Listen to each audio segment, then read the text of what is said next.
evening and welcome to a very special interview show of The Pro. Today it's my pleasure to have Sri Shyam Pitroda sir on our show. Mr. Shyam Pitroda sir is an internationally respected telecom inventor, entrepreneur, development thinker, and policymaker who has spent 50 years in information and communication technology and related global and national developments. Thank you so much, sir, for taking out the time and a very warm welcome to The Pro. Thank you.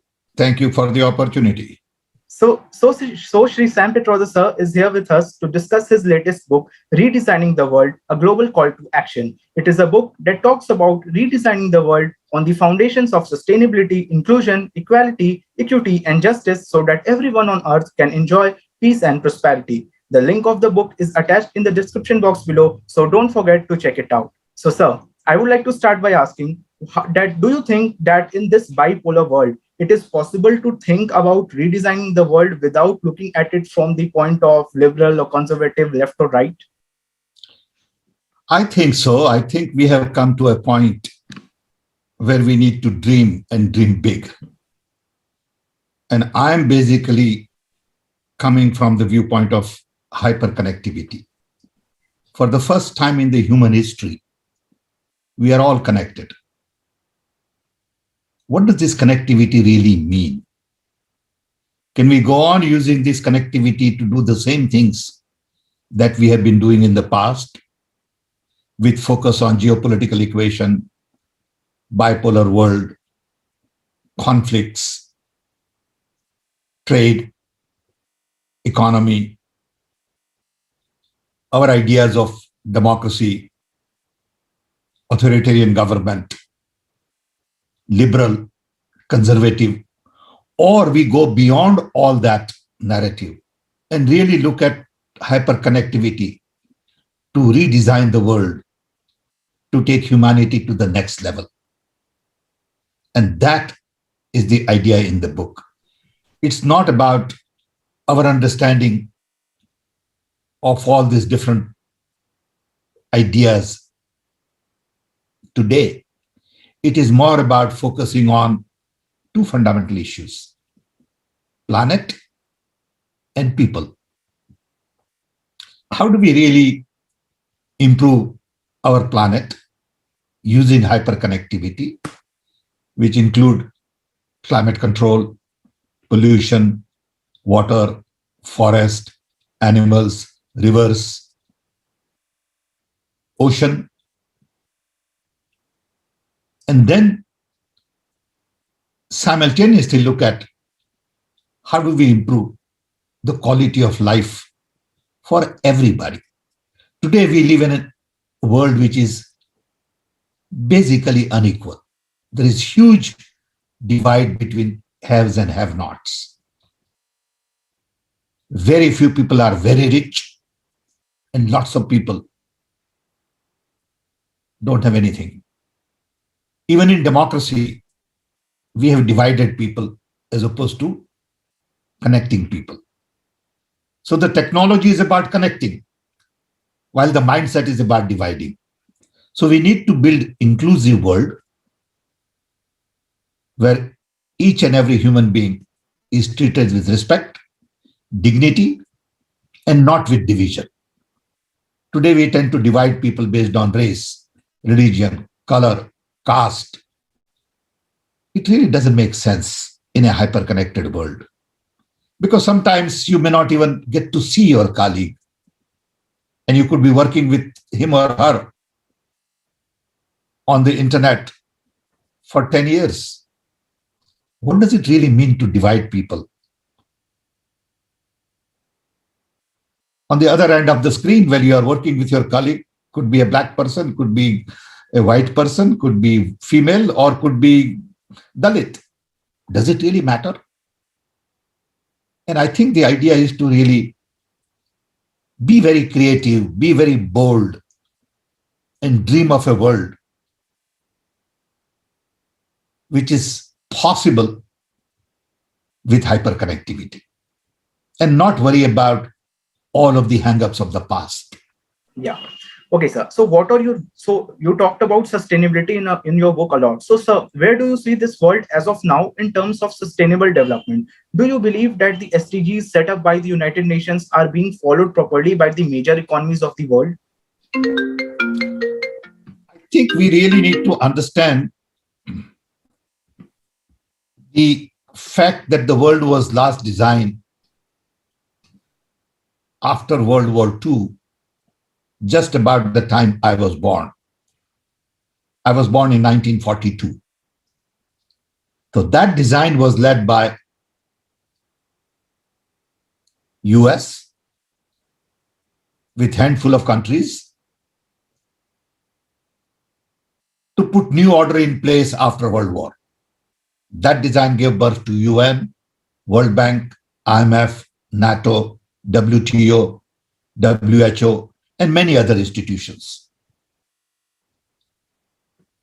That design also focused on measurements like GDP, GNP, per capita income, balance of payment, trade deficit. The global conversation today is fundamentally based on that design. So when all the global leaders meet, they talk about geopolitical equation, they talk about trade, they talk about military equipment. And I believe that design is basically obsolete. That design did serve us well. It created rule-based system. That's a great contribution from the US, and we should be thankful for that. It also avoided major World War III. It lifted millions out of poverty. It democratized technology. But at the same time, it has created inequality.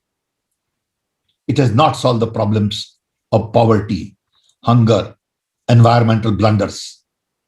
And if you look at that design, you find that 7, according to me, key things happened after the design. 1, the entire world got decolonized. No one ever thought that the whole world will be decolonized in a short span of 25 years. No one ever thought that Soviet Union will fall apart.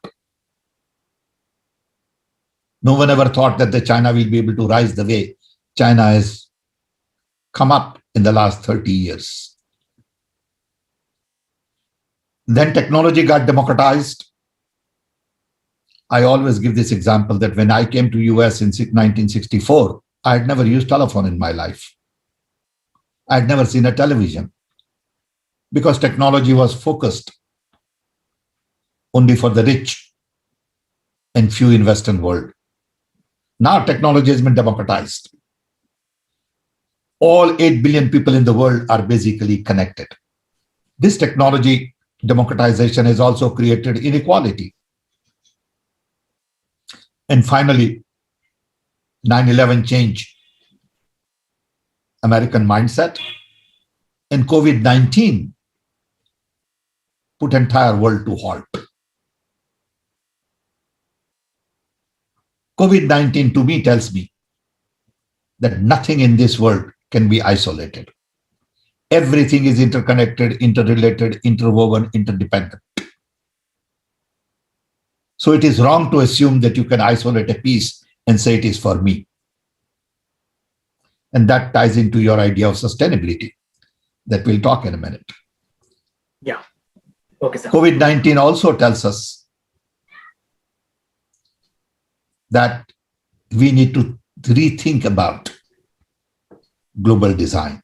It is good time to take a pause and see what kind of a world we want to create going forward, as opposed to saying, when do we go back to normal?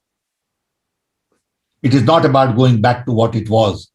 It is about creating new normal. What is that new normal? And that's why I wrote this book during lockdown because of Corona crisis.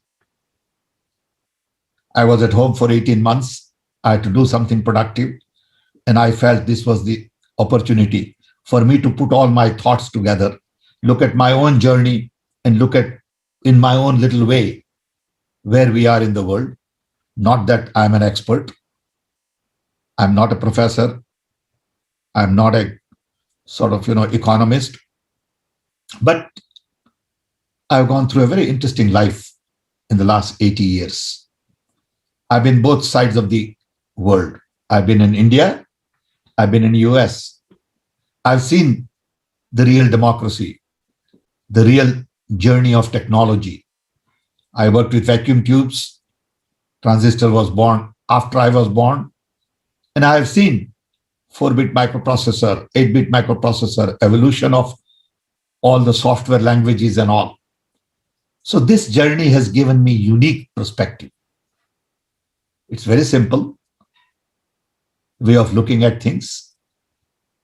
And I'm convinced that unless and until we focus on sustainability and inclusion,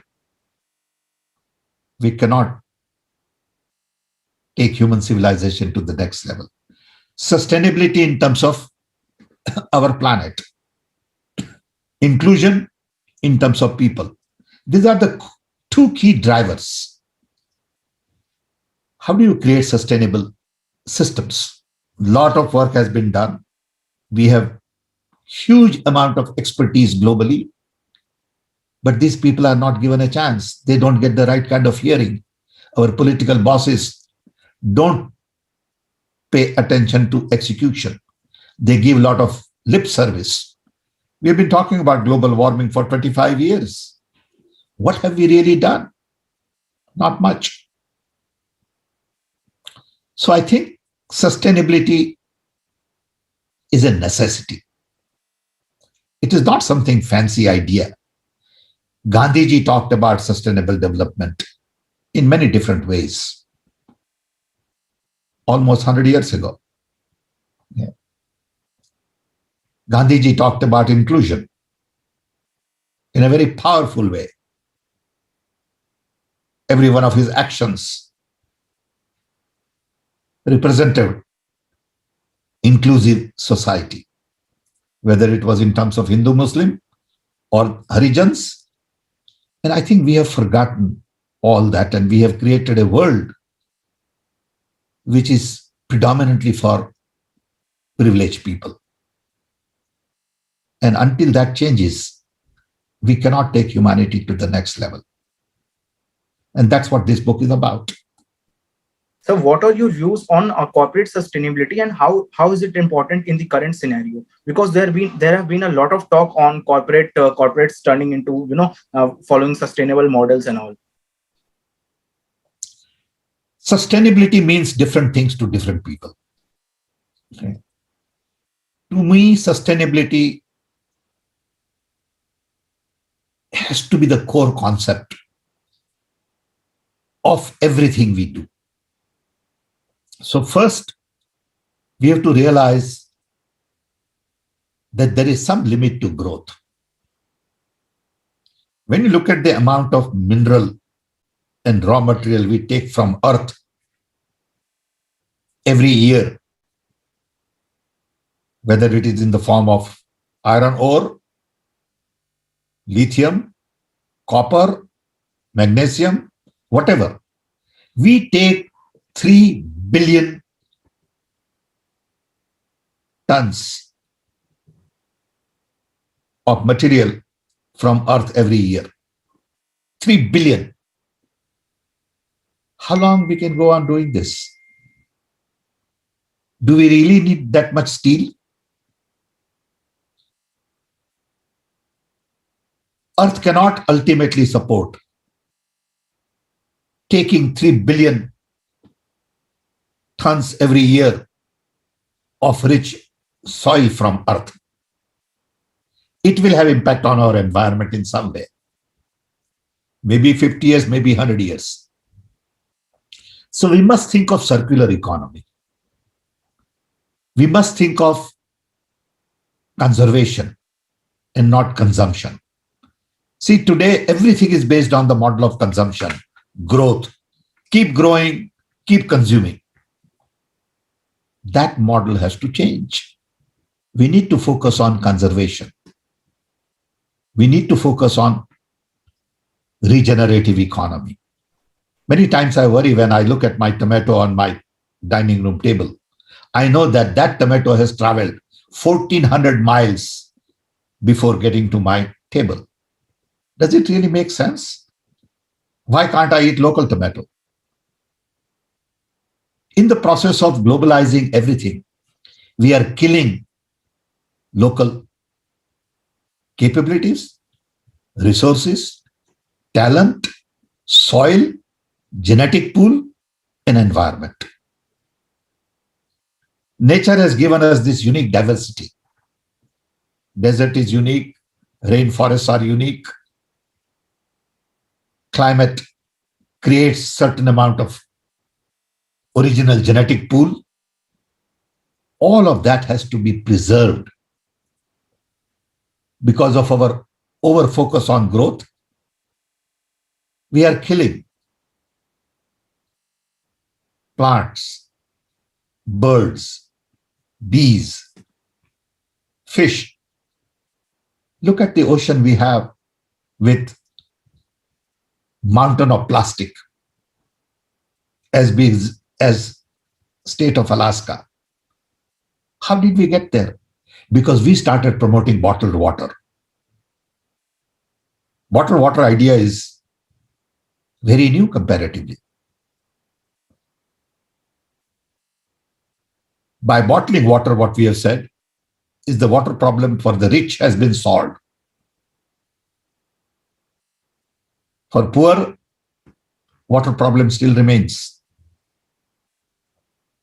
And this whole idea of creating bottled water with several billion plastic bottles a year is an environmental challenge.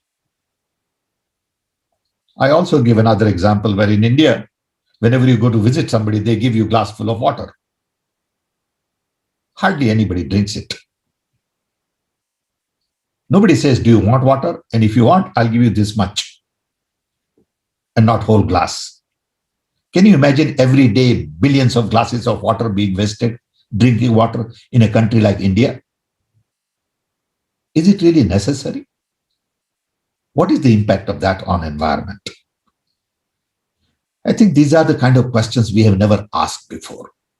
So sustainability has to be everybody's concern. It is not the concern of the government only.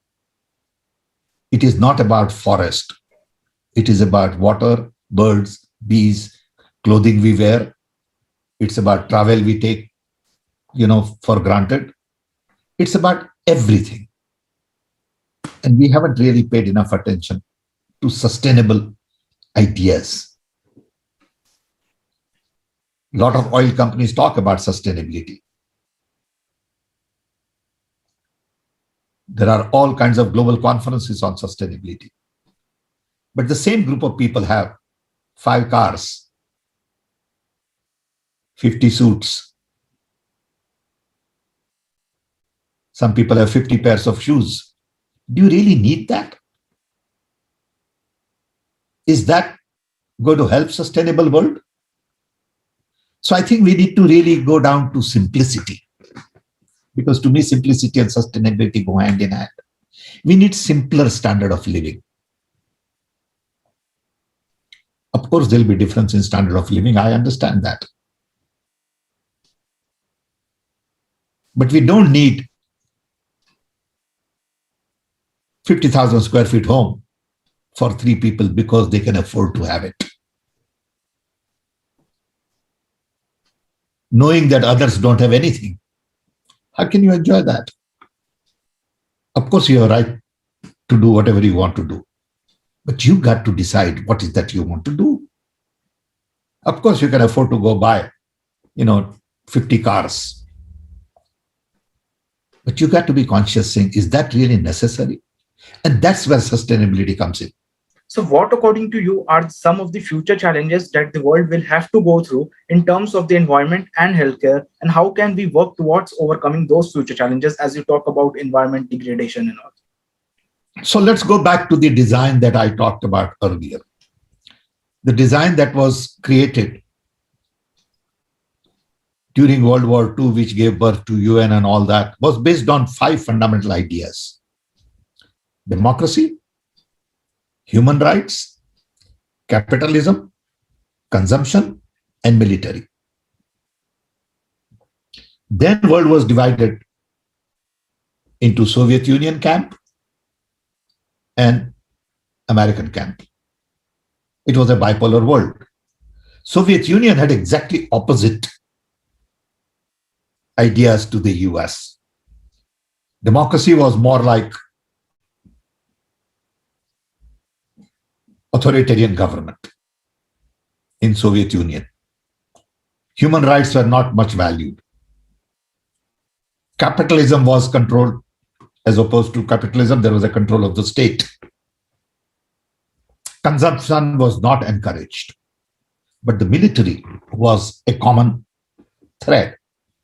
When I look at the world today, I find that because of hyperconnectivity, everything is changing. Education, health, transport, commerce, trade, governance. Everything around us is changing. And we need to create a new model. So when I wrote this book about Redesign the World, I did a lot of research, a lot of reading, a lot of learning.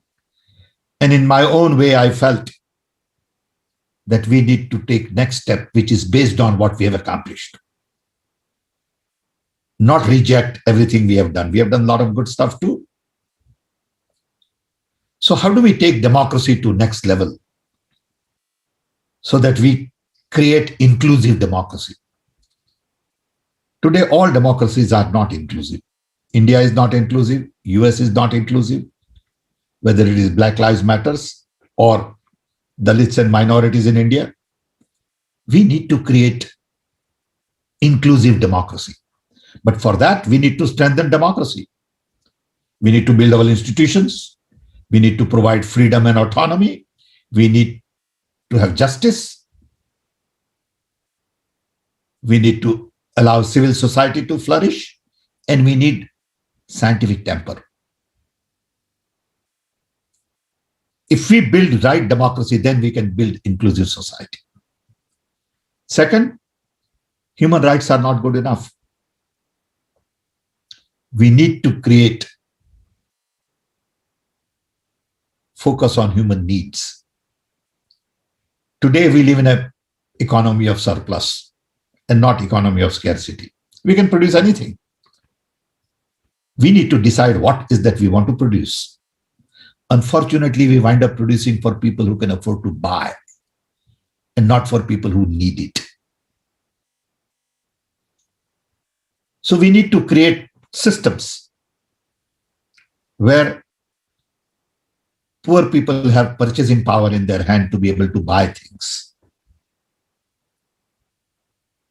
Whether it requires minimum guarantee income or some other work program, but you got to give them money to be able to buy things. And you have to guarantee that we can eliminate hunger in the world. Today, we spend $2 trillion a year on defense, when we know that it requires only $200 billion to eliminate hunger every year. 1/10. I don't know why we don't focus on eliminating hunger. I was in Silicon Valley last month, and this is one of the richest cities of the world, San Francisco, with large number of billionaires coming out of all these great software companies. And you see more and more people homeless, sleeping on the street. Does it really make sense? America, being the richest country in the world, has largest number of people in prison. Unfortunately, in the city of Chicago, where I have lived for 57 years, 500 to 700 young Black children die every year because of gun violence. Why? What's going on? Why can't we fix that? because we are not focused on inclusive world. We are not focused on basic human needs. Third, capitalism is not good enough. It has done well, but it has done very well for very few. We need new economy. We need economy that distributes wealth more equitably. We need to shift systematically wealth from urban to rural areas. How do we do that? There are ways to do it if we think about it and decide to make substantial changes. Then consumption is not the answer. Conservation and sustainability is the answer. And finally, I hope, and this is asking too much, that as human civilization, we have gotten to a point we can sort our differences across the table and don't need nuclear arms to negotiate. Why are we spending $2 trillion a year on defense everywhere? Look at the amount of money we spend on Afghanistan war, Iraq war, Libya war. What's going on? Who are these people who are deciding on these wars and trying to kill innocent people all over the world?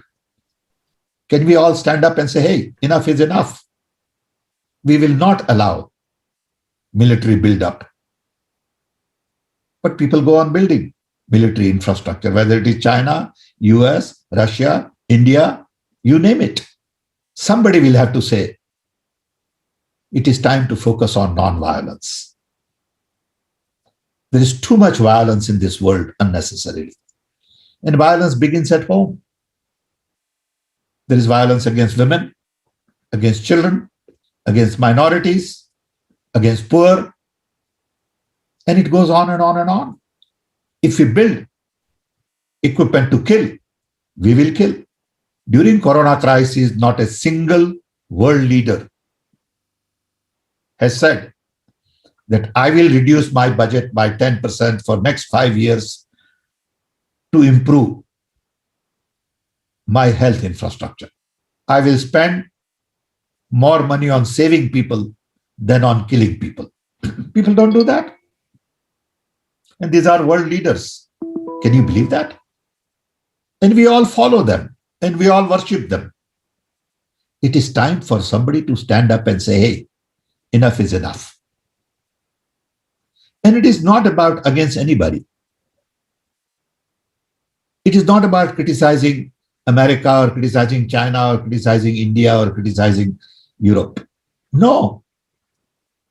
It's for the planet and for the people. Can we rise to a level where we think big and look at larger challenges in the world? I think that's what this book is about. Not that this book is going to solve all the problems of the world. Not that I have all the solutions. All I'm saying is, after Corona crisis, let us come together and see what kind of a world we want to build. When G7 people meet or G20 people meet leaders, what do they talk about? They talk about what is good for their country. They talk about trade. They talk about defense equipment they want to sell. They don't say, wait a minute. This is not a platform to talk about my country. This is a platform to talk about the world. In the process, if I have to give something, we will give something. This is the platform to talk about only two things: planet and people. It is not a platform for marketing my defense equipment, for worrying about my trade, for worrying about only my economy. I don't understand why people don't see it this way. It is so simple. And that's what I want to do. I want to create that new conversation. I want young people like you in the world to take my message to a larger group of people. You know, if I was today a multi-billionaire, people will pay attention. But people don't pay attention to ordinary voices. And I'm one of those ordinary voices from the ground and not from the top. And it's going to be difficult to take this message across. And I need all the help I can get. Thank you. Okay, sir. So how big of a role, you talked about privatization, you talked about capitalism. So how big of a role does the private sector have to play in redesigning the world? And how can the balance between chronic capitalism and development will be created? I think private sector has a huge role to play because private sector creates jobs. Private sector creates opportunities. Private sector builds things for people. But the question is, private sector will also have to realize that you cannot just focus on profit. It is not about financial gains. Look, America decided to move a lot of jobs to China, mainly because, one, they didn't want to deal with labor, as one of my friends said, and two, they thought they could do it cheaper. In the process, local people lost livelihood. And you have created a monster where entire world's production went to China because of their system, where they could get 50,000 people from village to live in bunker and work hard. So optimizing for profit cannot be the single objective for private sector. Private sector has to optimize quality of life for their community. And that's where sustainability comes in. Private sector has to really think about local jobs. Maybe reduce profit a little bit. But if there is local prosperity, they'll be able to buy your product. What good is your product if there is nobody to buy? So you have optimized your profit, but in the process, you have taken livelihood from millions and millions in your neighborhood. So private sector will have to decide to protect environment, to make sure they don't pollute river. Look at Ganga. We've been talking about cleaning Ganga for 40 years. Why haven't we been able to do it? Because private sector has not taken it seriously. Rivers get polluted because you dump your industrial waste in the river. That's not the only thing you do, but that's one of the reasons rivers get polluted. So private sector has to play a very important role in making sure that the community benefits, environment benefit, localization is encouraged, local production, local capabilities are used effectively, and local ecosystem is preserved. You take, for example, the soil. I know that bajra in certain part of Saurashtra, Gujarat, tastes very different. Mainly because of the soil and genetic pool. Now you take a lot of these foreign fertilizers and destroy that soil just because the production is going to be a little higher. In the process, you are destroying local genetic pool. So these are all the things private sector will have to look at carefully. Okay, sir, I would like to conclude by asking, is there anything else you want to talk about your book in specific? No, I think, one, I want young people like you to look at the book, think about it, because your future is at stake. Some of you probably would live to be 150 years. Because by the time you get into trouble, technology would make sure that, like auto parts, all your body parts would be replaceable. And they won't let you die. So you have a long way to go. And it is your world that you need to redesign. I want young people like you to raise your voices. Promote this idea of 5 new pillars of the redesign: inclusion, human needs, sustainability and conservation, new economy, and non-violence. I want enough of you to have debate, discussions, dialogues on social media on these things, because the pressure has to come from bottom up and not top down. Social media is very effective, but it is being used for wrong stuff today. It is being used to spread lies, look at fancy videos, songs, and not really to promote big ideas like sustainability, inclusion. I hope you young people can use that social media for larger cause. My world is over. I'm 80-year-old. It is your world that we need to worry about. I tell my grandchildren that my grandfather gave me a world that was simple, poor, and clean. Unfortunately, I am leaving behind for my grandchildren a world that is very complex, rich, but polluted. Go fix it. That's the challenge. Thank you. Sure, sir. Thank you very much, sir, for taking out the time. It was indeed an honor speaking to you. Viewers, do check out the link in the description box below to order your copies. Thank you, sir. Thank you.